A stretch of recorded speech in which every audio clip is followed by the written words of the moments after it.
Bonjour et ravie de vous retrouver pour cette astuce pour un entretien au top. Bonjour Julie, Bonjour tu tiens, Stéphanie, bonjour à tous. bonjour à tous. Je te laisse te présenter. Oui, Raconte-nous. oui, pour les petits nouveaux qui nous ont rejoints dans l'aventure. Alors moi, c'est Julie et je suis assistante administrative et en ressources humaines indépendantes. J'ai derrière moi 15 années de salariat sur de l'administratif et des ressources humaines. Et du coup, je suis là pour vous aider à réussir votre entretien d'embauche. Exactement. Et moi, je suis Stéphanie et je suis coach certifiée en résilience. Et pareil, je suis là aussi pour vous accompagner là-dedans, dans cette super aventure, pour réussir votre entretien d'embauche. Et bien maintenant, on va commencer tout de suite avec nos 7 astuces. On est parti? C'est parti. Go! Donc la première qui tient très fort, moi aussi en tant que coach, Eh c'est bien oui, laquelle? ça peut paraître bête, mais soyez ponctuels. Voilà, n'arrivez jamais en retard à un rendez-vous, ça donne toujours une mauvaise image de vous. Préférez même arriver quelques minutes, 5 minutes à l'avance pour pouvoir se poser et du coup, pour passer à l'astuce numéro 2, apprendre à respirer et à se détendre légèrement avant l'entretien.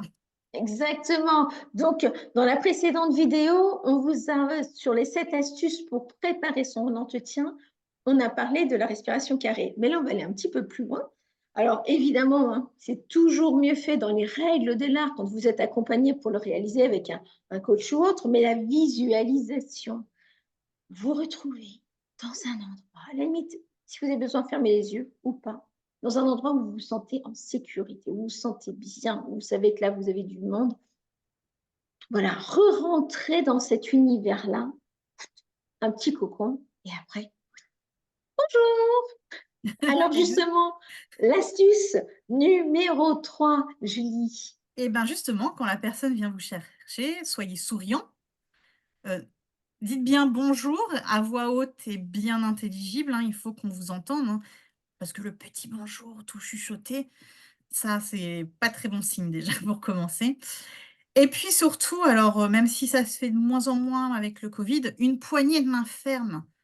Voilà, on tend bien la main, on serre bien, on pas trop, hein, faut pas casser les doigts de de la personne qui nous reçoit, mais voilà, montrer que vous savez que vous êtes là et que vous savez pourquoi vous êtes là, avec cette poignée de main ferme. Ouais, vous êtes ici et maintenant présent. Mmh. Et oui, en effet, n'écrasez pas parce qu'au contraire, c'est pas bon non plus, ça va dans le mauvais sens. C'est que potentiellement, vous êtes trop autoritaire. Mais non, ouais, présent, exactement. Alors du coup, astuce numéro 4 qui découle logiquement finalement de l'astuce 3, c'est des gestes pour se rassurer, pour être rassurant, pour avoir une bonne posture. Vous êtes là, vous avez bien serré la main en astuce 3, votre voix, elle porte, et bien être là, être correct, être bien dans une belle posture et jusqu'à la fin de ce rendez-vous, parce qu'il ne s'agit pas de partir en cacahuète à un moment donné, mais non, vous êtes là, vous savez pourquoi vous êtes là, vous le savez, c'est logique, donc vous y allez complètement. Et d'ailleurs, là-dessus, tu as, une petite anecdote.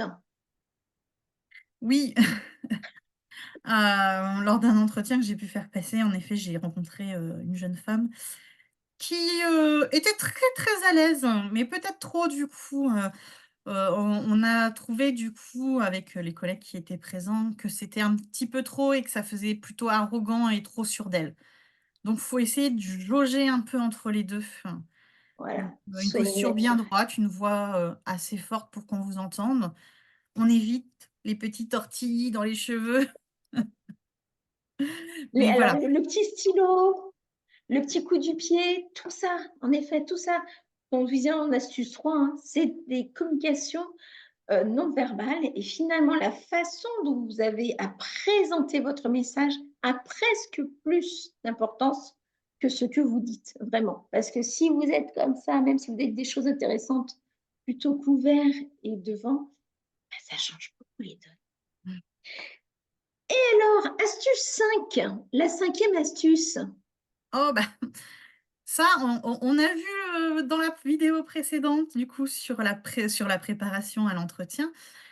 qu'on se faisait une petite fiche avec les informations importantes sur l'entreprise et les petites questions qu'on aimerait poser et donc c'est le moment de la sortir. On s'installe tranquillement à la table et on sort cette fiche qu'on laisse visible. Il y a pas de souci, c'est pas grave ça, justement, ça peut aussi donner un petit côté sympa. On se dit: «Ah bah tiens, il a fait des recherches, il s'est intéressé, c'est bien». Il est là, il est ici maintenant, il sait pourquoi il est là, ce candidat-là, C'est ça. exactement. Et alors, du coup, l'astuce 6, la sixième astuce, Et ben, elle vient avec cette petite fiche puisqu'on a mis dessus quelques questions à poser, donc on n'hésite pas à les poser. Il y a pas forcément de questions dérangeantes, s on peut enfin voilà, questions travail, je dirais. Bon, on va pas poser des questions personnelles, hein.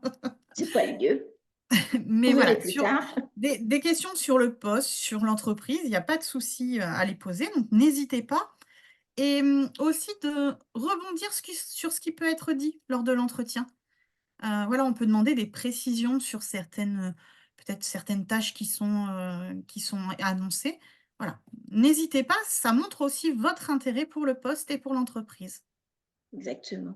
Soyez curieux dans les limites de l'acceptable, bien sûr, mais soyez curieux parce que c'est maintenant, vous savez si ça va se faire ou pas, même pour vous. Peut-être que cette entreprise ne vous conviendra pas et c'est OK. D'ailleurs, on la donne maintenant, ta petite, ton autre anecdote avec ça, on la Sur donne un peu plus tard, sur ton œuf. sur mon oui! Oui, oui, alors, là, c'est dans le sens contraire, c'est donc, moi qui passais un entretien, et j'ai quelqu'un en face de moi qui m'a demandé, combien de temps fallait cuire les œufs, pour qu'ils soient durs, combien de temps il fallait cuire des pâtes pour qu'elles soient al dente et une petite question, de mathématiques avec des livres et des souris qui mangeaient les les pages. Voilà, donc soyez pas surpris, répondez, ce que vous savez. Le but, c'est je pense que c'était de se déstabiliser et de voir quelle réaction on avait quand on était un petit peu, surpris et mis de côté. Voilà, donc après, ça peut ne pas vous plaire, ça peut vous plaire, c'est à vous de voir. Voilà, pas de Mmh. jugement. Allez-y, et si ça ne vous plaît pas, et ben ça ne vous plaît pas, l'entreprise ne vous convient pas, et c'est OK. Sachez que quand même, vous allez passer quelques heures dans les semaines à venir. Finalement, la façon dont on vous a parlé vous convient et ça vous plaît, et ben allez-y. D'autant plus. Alors, du coup, justement, l'astuce, c'est l'astuce numéro 7. On y va directement, on y est en plein dedans. Mmh. C'est cette fameuse alchimie. C'est ce fameux ben, soyez vous-même. Et bah, oui, parce que, vous allez travailler avec les gens en règle générale qui vous reçoivent. Donc il faut qu'ils aient une image de vous cohérente avec ce que vous allez produire après quand une fois en poste.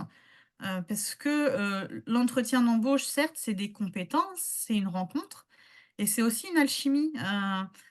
Voilà, on a un feeling avec la personne ou on ne l'a pas. C'est souvent ce qui fait un peu la différence.